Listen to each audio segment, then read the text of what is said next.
All right, let's go over fractions in simplest forms. This is going to be for Math Journal, page 224. All right, so let's go over simplest form. It's a fraction that cannot be renamed in simpler form, also called lowest terms, or you might hear it say that it is simplified, okay? All right, so we've been working on making equivalent fractions and making larger fractions. We're really going to focus today on making equivalent fractions, but making them as small as possible. Okay, so let's look at some examples. All right, so I have 10/20ths right here. Okay, so instead of multiplying to make a bigger fraction, I'm going to divide. I know I can divide both of these by 5, so I'm going to divide them by 5. 10 divided by 5 is 5. Sorry, 10 divided by 5 is 2. And 20 divided by 5 is 4. Now, when I look at my fraction 2/4, I can still make it smaller, so I am not done yet. I can still divide both of these by 2. 2 divided by 2 is 1. 4 divided by 2 is 2. So my simplified answer, my fraction's simplest form, would be 1/2. Now, I could have divided both of these by 10 at the beginning. It doesn't matter what you divide it by. Your goal is to find the largest number possible that you can divide it by to get your simplest form quickly.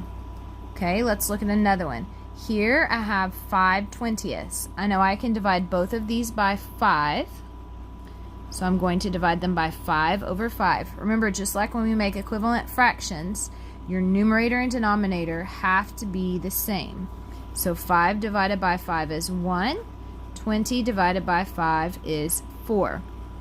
This is the simplest fraction. Anytime you have 1 as a numerator, that's as small as you can get your fraction. Now let's look at some mixed numbers. Here I have 3 and 3/9. When I simplify this fraction, I'm not going to change my whole number. It's going to stay the same. I am just going to simplify my 3/9. So if I take my 3/9 and I need to decide what I can divide it by. I know I can divide both of these by 3. 3 divided by 3 is 1.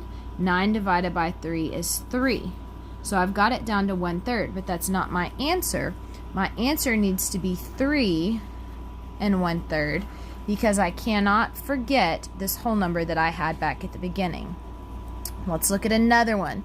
If I have 7 and 14/21, or 14 over 21, my whole number is going to stay the same. I just need to simplify my 14 over 21. This is one of the reasons why we continue to do those multiplication facts to work on them. I need to know what I can divide both 14 and 21 by. Oh, I know that I can divide them both by 7. So I'm going to divide them by 7. And I know 14 divided by 7 is 2, and 21 divided by 7 is 3.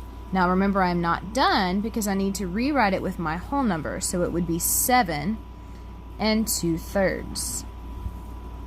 Remember, your whole number is not going to change. You're just going to simplify your fraction. Okay, let's look at an improper fraction. Okay, I want to simplify this. You're going to have some of these on your Math Journal, page 224. I'm not changing to a mixed number. I am just going to simplify it. I know I can divide both of these by 5. And I know 35 divided by 5 is 7. And 5 divided by 5 is 1. So my simplified fraction here is 7 over 1. They want you to keep it as a fraction. Now let's look at your work for today. Okay, it has the description of simplest form up here. It gives you an example. All right, on number 1, A, B, and C, all you need to name is the fraction for the shaded part of each circle. It does not have to be simplified. You can write it however you want. In fact, they prefer you to write it not simplified, just so you can see them, okay? Because then it's going to ask you which fraction is in simplest form. 2, 3, and 4, you're going to name each fraction in simplest form. If you have room, you can show your work to divide it out, just like I did over here. Or you can do it on another piece of paper if you would like. But I want you to show your work somewhere to divide it to make it simplified. You have to show your work. You cannot just do it all in your head. All right, 5, 6, and 7, you're going to write each mixed number as a fraction. So here you're just going to go back and change 4 2/5 to a fraction, to an improper fraction. So you're not changing anything, you're not making it simplified there. 8, 9, and 10, you're going to write each fraction as a mixed number. Now remember, these are just like division problems. 16 divided by 7, 17 divided by 3, and 29 divided by 4. If you have any leftovers, any remainders, you're going to write it as a fraction. And then when you get down to 11, 12, and 13, you're going to name each mixed number in simplest form. Remember, just like I did over here on number 3 and number 4, you're going to keep your whole number the same. The only thing you're going to simplify is going to be your fraction. Okay, be careful right here on number 13 because they have a whole number and an improper fraction. So you're going to change that completely to a mixed number. So you'll have a whole number and a fraction too.